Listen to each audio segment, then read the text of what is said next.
मी एक साधा प्रश्न विचारतो. पगार वाढला पण आयुष्य बदललं का? महिन्याच्या शेवटी अकाउंट बॅलन्स झिरो पाहून टेन्शन येतं का? जर उत्तर हो असेल तर हा व्हिडिओ तुमच्यासाठीच आहे. मी आज काही मोटिवेशन देणार नाही, तर मी तुम्हाला एक सिस्टीम देणार आहे.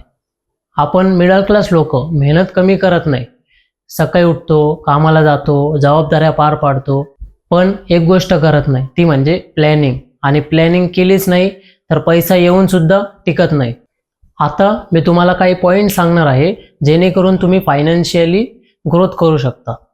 त्यातला पॉईंट नंबर 1 आहे इन्कम आणि वेल्थ. यामध्ये खूप जणांना कन्फ्युजन आहे. जर इन्कम म्हणजे अशी गोष्ट जेणेकरून तुम्हाला दर महिन्याला पगार येतो, ही म्हणजे इन्कम. आणि वेल्थ म्हणजे तो पैसा जो किती काळ टिकतो आणि किती वाढतो, याला वेल्थ म्हणतात. जर तुमचा पैसा वाढत नसेल तर तुम्ही फायनान्शियली स्टक होता. पॉईंट नंबर 2, मिडल क्लासची सर्वात मोठी चूक. आपण काय करतो, पगार आला आधी खर्च, जर उरलं तर बचत. ही चुकीची पद्धत आहे. श्रीमंत लोक काय करतात, पगार आला आधी बचत मग खर्च. याला पे युअर सेल्फ फर्स्ट असं म्हणतात. पे युअर सेल्फ फर्स्ट कसं करायचं? पगार येताच किमान 10 ते 20% थेट वेगळ्या अकाउंटमध्ये टाका. तो पैसा माझ्याकडे नाही असं समजा.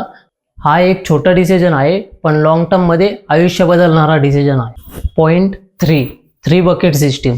पैसे कॉम्प्लिकेटेड करू नका, फक्त 3 भाग करा.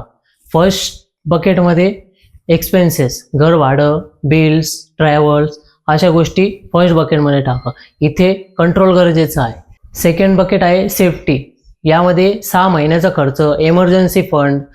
जर 6 महिन्याला तुम्हाला काही खर्च लागला तर लोन नको, क्रेडिट कार्ड नको, यासाठी यामध्ये पैसे टाका. थर्ड बकेट आहे ग्रोथ. इथे येते investments, SIP, share, mutual fund.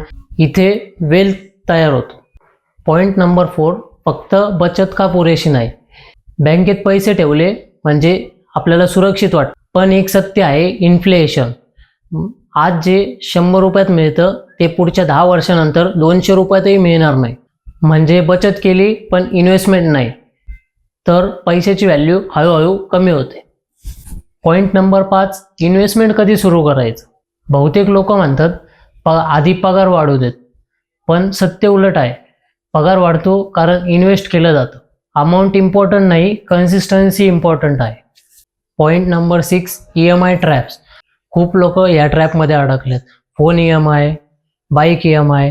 हे सगळं कम्फर्ट वाटतं, पण हळूहळू तुम्हाला डिपेंडंट बनवतं. काही बॅड EMIs पण असतात आणि गुड EMIs पण असतात.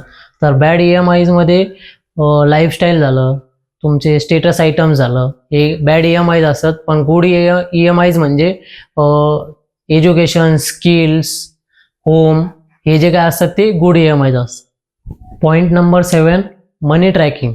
खूप जण इग्नोर करतात, पण खूप पॉवरफुल टूल आहे. तुम्ही जर पैसे ट्रॅक करत नसाल तर पैसे तुमचं आयुष्य ट्रॅक करतील. महिन्यातून एकदा बसून बघा, किती कमवलं, किती खर्च केलं आणि किती वाढवलं.